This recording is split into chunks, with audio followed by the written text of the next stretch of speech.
భువనేరి కాంగ్రెస్ అభ్యర్థి చామల కిరణ్ కుమార్ రెడ్డి ప్రచారంలో దూసుకుపోతున్నారు. ఆయన ఆలేరులో ఎన్నికల ప్రచారం నిర్వహించారు. ఆలేరు రైల్వే స్టేషన్లో రైల్వే ప్రయాణికులను ఆత్మీయంగా పలకరించారు చామల కిరణ్ కుమార్ రెడ్డి. అలాగే తనకు ఓటు వేయాలని అభ్యర్థించారు.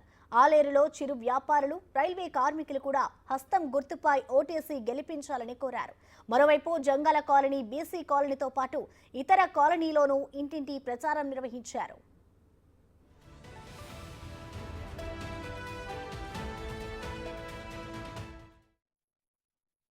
వస్తుంది కాబట్టి భువనగిరి పార్లమెంట్ ప్రచారానికి కూడా వస్తుంది కాబట్టి డెఫినెట్గా ఈ కార్యక్రమాన్ని సక్సెస్ చేయాలని అందరినీ కోరుకుంటున్నా.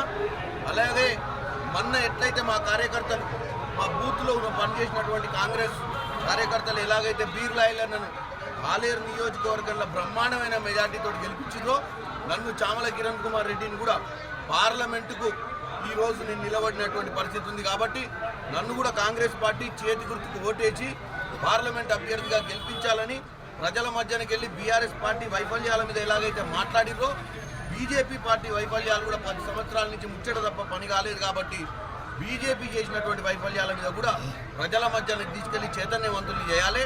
తప్పుడు ప్రచారం చేస్తూ సోషల్ మీడియా ద్వారా, కొన్ని మీడియా ఛానళ్ల ద్వారా అభ్యర్థుల మీద చేస్తున్న తప్పుడు ప్రచారాలను, మా రాహుల్ గాంధీ గారి మీద కూడా చేస్తున్నటువంటి తప్పుడు ప్రచారాలను, టోటల్గా 60 ఏళ్లు పాలించిన కాంగ్రెస్ పార్టీ చరిత్ర తుడిచిపెట్టే విధంగా చేసేటువంటి సోషల్ మీడియాలో